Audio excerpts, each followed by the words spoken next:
வணக்கம். ராம்நாத் கிச்சனில் உங்களை எல்லாம் சந்தித்ததில் ரொம்ப சந்தோஷம்.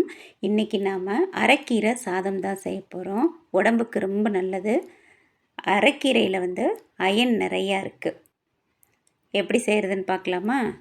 ரொம்ப குறைவான இன்க்ரீடியண்ட் தான் இதுக்கு தேவைப்படும். அதுக்கு அரைக்கீரை வாங்கிட்டு அதை ஃபுல்லாக இலையெல்லாம் நல்லா க்ளீன் பண்ணிவிட்டு ஒரு 2-3 தடவை அலசிட்டு கடாயில் சேர்த்துட்டேன். 3 வெள்ளைப்பூடு பல், கொஞ்சமாக ஜீரகம், 3 சின்ன வெங்காயம், உரப்புக்கு ஒரு 3 வரமிளகாய் சேர்த்துருக்கேன். சேர்த்துட்டு கொஞ்சமாக தண்ணி விட்டுக்கலாம். இந்த கீரையை அவிக்கும்போது தட்டு வச்சு மூடக்கூடாது. பொதுவாகவே கீரையை சமைக்கும்போது பிளேட் வச்சு மூட மாட்டாங்க. இப்போது அது நல்லா வெந்து வந்துருச்சு. இப்போது இதை நான் அரைச்சிட்டு வந்துடுறேன். உப்பு சேர்த்து அரைச்சிட்டு வர்றேன். அவ்வளோதான், அரைச்சாச்சு. மிக்சியில் ஒரு 2 திருவுனாலே போதும். இப்போது அதே கடாயை காய வச்சு எண்ணெய் ஊற்றிட்டு எண்ணெய் காஞ்சதுக்கப்புறமா கடுகுளுந்து சேர்த்துருக்கேன். வெடிக்கட்டும். சும்மாவும் நம்ம வெள்ளை சாதத்து கூட சாப்பிட்லாம். ஆனால் அது நல்லா இருக்காது. அதனால் கொஞ்சமாக வெங்காயம் சேர்த்துருக்கேன். பொடியாக கட் பண்ண பெரிய வெங்காயம்,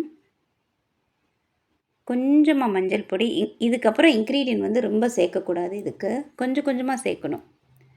ஒரு 2 சிட்டிகை அவ்வளோதான். உரப்பு பத்தாது அப்படிங்கிறதுனால கொஞ்சமாக ரெட் சில்லி பவுட்ரு சேர்த்துருக்கேன். அந்த எண்ணெயிலேயே அந்த மஞ்சள் பொடியும் அந்த மிளகாய் பொடியும் வதங்கிட்டு பச்சை வாசனை போகணும். அது வர லேசாக சிம்மில் வச்சு வதக்கிட்டு ஒரு பச்சை மிளகாயை கட் பண்ணி சேர்த்துருக்கேன்.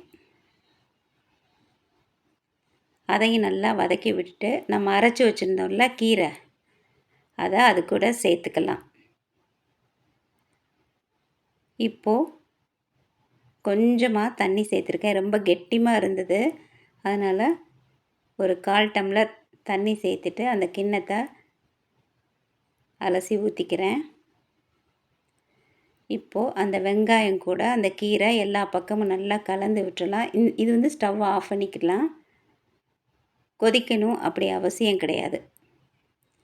அவ்வளோதான், கீரை ரெடி ஆயிடுச்சு. இப்போ சாதம் கூட பிசைஞ்சு சாப்பிட வேண்டியதுதான். நல்லா உப்பு போட்டு வடித்த சாதம் எடுத்திருக்கேன். இப்போ இந்த கீரை பேஸ்ட்டை சேர்த்துட்டு எனக்கு பிடிக்கும் அப்படிங்கிறதுனால, ஹெல்த் அப்படிங்கிறதுனால கொஞ்சமாக நெய் சேர்த்துருக்கேன். நெய் வாசம் பிடிக்காதவங்க சேர்க்க வேண்டாம். நான் ஹெல்த்துக்காக சேர்த்துருக்கேன். நீங்கள் சாப்பிட்றதா இருந்தால் சும்மா அப்படியே போட்டு சாப்பிட்லாம். நல்லா எல்லா பக்கமும் கலந்து விட்டுட்டு, இது சூடாக சாப்பிட்றதுக்கு தான் நல்லாயிருக்கும். மற்ற வெரைட்டி ரைஸ் மாதிரி கிடையாது. சூடாக சாப்பிட்ணும், அவ்வளோதான். அதே மாதிரி தொட்டுக்கிறதுக்கு நல்ல காரசாரமாக இருந்தால் ரொம்ப நல்லாயிருக்கும். இன்றைக்கி நான் காலிஃப்ளவர் பெரட்டல் கூட தான் சாப்பிட போகிறேன். முடிஞ்சது அப்படின்னா நான் திரும்பவும் சந்திக்கிறேன். திரும்பவும் நான் சொல்கிறேன், இந்த சாதம் மட்டும் சூடாக சாப்பிட்டா தான் நல்லாயிருக்கும். தேங்க்யூ.